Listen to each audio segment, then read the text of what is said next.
ahead. Yeah, sorry. Yeah, so I would start with like a new file. Okay. And if you know the size, if you actually know the size of the wall, like how it should look, like how big the wall is in real life. I mean, we could start. I know the with, size like, the museums say that each piece is. Yeah. Well, you could add that up. So then, let's just say it's like 500 by 500 inches. I don't know. Just right. to start. Right. So we'll create that. So that's our wall. And then usually unlock the background. And then maybe even. So then we're gonna come in, we're gonna find those photos on the desktop. And let's just bring these in. See, so there's, these are small. Okay. So depending on the resolution, I don't know how much you can blow them up. Oh, interesting. You know, because you want to make sure you can at least blow them up to the exact size that they were. So if you don't know the original wall and you're grabbing these fragments from all over the world and you want to put them in their relative size to one another without knowing originally how they were, but by putting them all together, you might start to get a sense of how they are relative to one another. You can continue to do this process, right?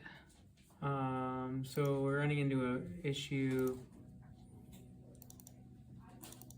where it says the scratch disks are full, which is this means that like there's so much information stored on this computer right now. Oh, well, we can delete stuff. Can we delete something? Yeah. Or just empty the trash maybe would help. Yeah. So let's start with that. And see if that helps. Oh, it doesn't hold much, does it? I have a ton of stuff in my home. You're ruining my demo. So,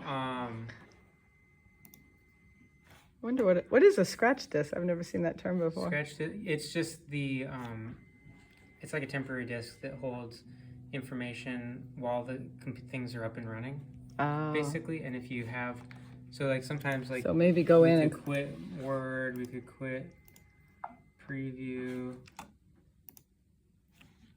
Maybe it's probably Bridge and InDesign are up too. Yeah, we don't need InDesign up for sure. Let's see if that helps. Okay. Yeah, I did a lot on here. Oh my god. So weird. We have do you have these? Yeah. It doesn't have anything in it. Yeah, you can take everything off. I have everything separately. Okay, we're gonna save this quick. I like your if it doesn't work, unplug and start over philosophy. I mean, sometimes. But basically what you can do is, this is where you do use Photoshop. Okay. Where you would... So Photoshop is the right application, and then you're creating something called a wall? Well, I'm just saying I'm calling it a wall because it is, like, they all came from the same wall, right? They came from the same building. Oh, the same building. I thought you were trying to... Maybe the same room. Gotcha. That's something I have to go to China and determine. Okay. I thought they all came from, the fragments from the same wall, and you were trying to combine them. The point is, we don't know. They were ripped off the walls in 1920s, and no one has a photo or an image that we can find yet, and I'm going to go look, of what they were before they were ripped off. So we don't know. Were they in a room? Were they in multiple rooms? That's what I'm going to try to figure out, but we think they were in one room. Most likely they were in one room. By putting them, the fragments we have together, we might figure out more about them. Does that make sense? That we'll start to go, oh, these guys go together, their sizes or their colors. Right now, they're so scattered, and I don't even have photos of all of them, and many are missing. So let me see. Let's just try this again. Let's see if this one will pop in there. I might just, maybe the document is just too big. So you're just trying to get them all in one place. I want to get them in one place and in their proper proportion to one another. I see. And then at some point, I guess if this was really sophisticated, we make sure the color is matched, that each photographer's color would be different. So, but that's beyond me right now. Yeah. So So that Photoshop could is be what I easily, do. well, okay, so you, knowing that, I changed my answer a little bit. You Okay. could use InDesign, actually, Okay. because sizing is easier. Or you use a combination of the two. What this does is, I mean, it's easy to switch between layers. So we see like the difference. Like, let's consider that these, like we would imagine that these would be a similar background. Like if this yellow is probably the same as this. If it's the same surface Right. and things. So if I determine that like, oh, this one is more yellow than it needs to be in real life, this looks more color balanced, then I could come in and then go to adjustments, single adjustments, and then I'm just adding adjustments to that layer, basically. So I could add a little brightness to it, and then I could do, well, I guess you could do color balance here. And then just like start to blend this one, you know, those together if they are truly the same, Right. you know. Oh, interesting. Look at how different it looks when that green comes out. Yeah. So you could play with that. I mean, there's another huge unknown. These were done during the Tang Dynasty. We don't yet know if we can find the records of the artists who did them. We don't know if they were done at the same time and by the same artist, right? They could have redone one or added a new one. Yeah. Yeah, so But that is interesting. By putting them together, I think we can learn a lot about them. and then we could go, so we could all do this all in Photoshop if we wanted to. We could Okay. go, like if we're on this layer right here, which is this photograph, we could go image, image size, and then it's in inches. We could, So we could use could we use the numbers Yeah. that come from the museums? or I like InDesign better for this. Okay. Because sizing is, for print, is a lot better. Okay. Because this, because this is telling you the size of the document right now, Oh. not the size. So sometimes it's hard to get sizing of the actual image correct and not the size of the Okay. document. But if you wanted to So for me to do this color balance these in Photoshop when they're side by side, Uh-huh. you could do that. Okay. You could also use Lightroom for that. You could do the A and B Uh-huh. and have them side by side and then edit one of them. Does Okay. that make sense? Because I came into Photoshop thinking that you wanted to blend find where these blended together. That's really hard to know, but Right. yeah. So knowing that, I don't know if you need that. It's a little bit more of what we've done in class, which would be Lightroom. edit in Lightroom where you can see compare one to the other with those, in the bottom dialogue. Do you remember that? No. We can open a catalog here. Thank you for taking time for this. I appreciate it. And then we'll just use the default catalog.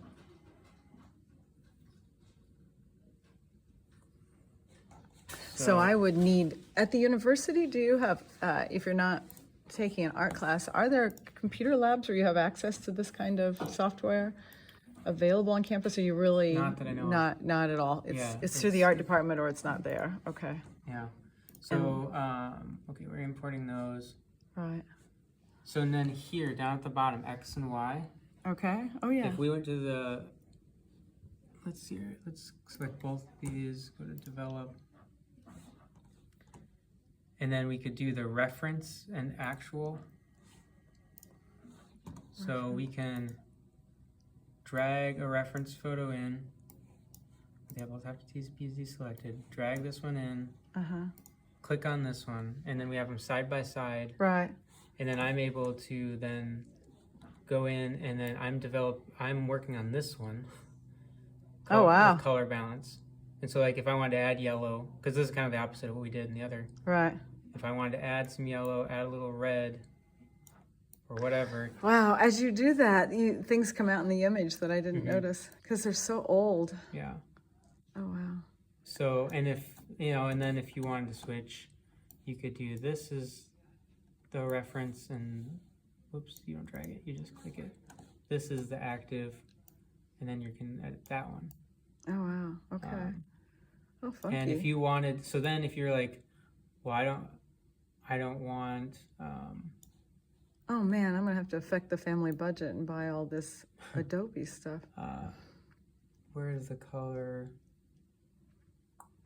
So if we wanted, like, I was like, this orange in here is like too much. We want it to blend. We can also click using this color mixer tool. Okay. Come in here with the eyedropper, click somewhere that has that yellow that we're referencing. Right. And then we're going to, we can either change the saturation of it, so we can bring that saturation down. Oh, so wow. now we really bring out that green. Oh, wow. Or we can change the hue of it. So it's like, oh, you want it more in the red, or you want it more in the green. Oh my God. So, I mean, you can completely change it. So you gotta Wow, use be your careful. Tools, Yeah. Tools carefully, but you can do that too. So that would get you what you want, I think. I enjoy you doing this because I'm seeing things in the image I hadn't seen. When I can see them in person, it's just a joy because I can stare at them in the museum forever. But so if you came in and wanted to sample that green and we can bring up the saturation on the green. Oh my and God. see like what's there too. So you can do a lot of things that people will probably be upset over. yeah. With these, but yeah. So then I'm gonna quit this. Okay. So and then if you came into InDesign, let's just forget. I mean, honestly, you could do it in Lightroom and InDesign. Yeah, that's what it sounds You like. already have experience with those. Yeah. Probably the most. Yeah. So I would say that would do it for you. I enjoyed Lightroom. I thought it was okay to use. Photoshop kind of overwhelmed me. Yeah. Yeah. Or maybe it was InDesign. It's got so many tools. Yeah. InDesign does have a lot of tools. I could use some clumping of.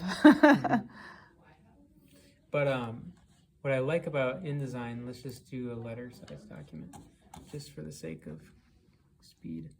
We didn't really use this tool, but this is the rectangle frame tool. I accidentally had it come up all the time and didn't know what it meant. What you can do is you can either drag it and make a frame. Okay. So this X means you can drop in images into that frame. Into 4 places or 1 place?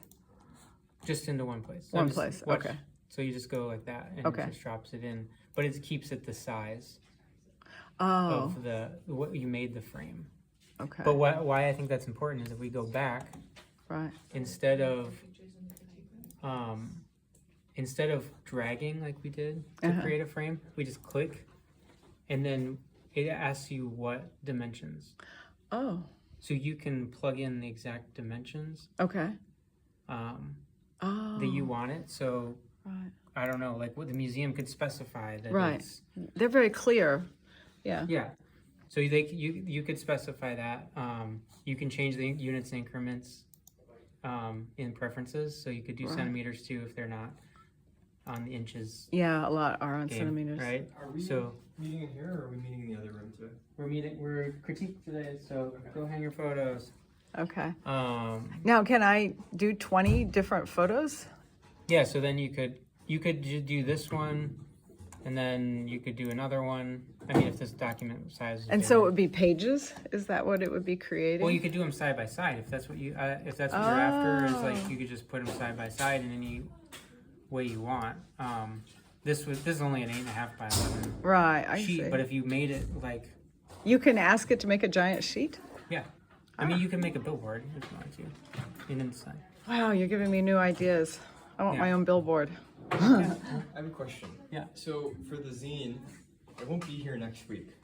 Can I submit like a PDF of the zine that I end up creating? That's what I want you to do. Oh, okay. I The wasn't sure printing if you is know. secondary. And the secondary thing with the printing, are we printing it on like luster paper or are we printing it on regular paper? You Like, don't can have to print out? it at all. Yeah, but if I want to If print you it for want to print it myself, out, print it on just the laser printer. So you're gonna send it to the DSP. if I wanted to print it on my own, would I just be able to print it to like a regular printer and it would work out? You need double-sided paper Okay. for the inkjet. Okay. So yeah, So as but long yes, as it's double-sided. yes, Okay. as long as it's double-sided. So we can't do it with regular inkjet paper. The DSP has. Okay. Thank you. Those students, almost all their fees left.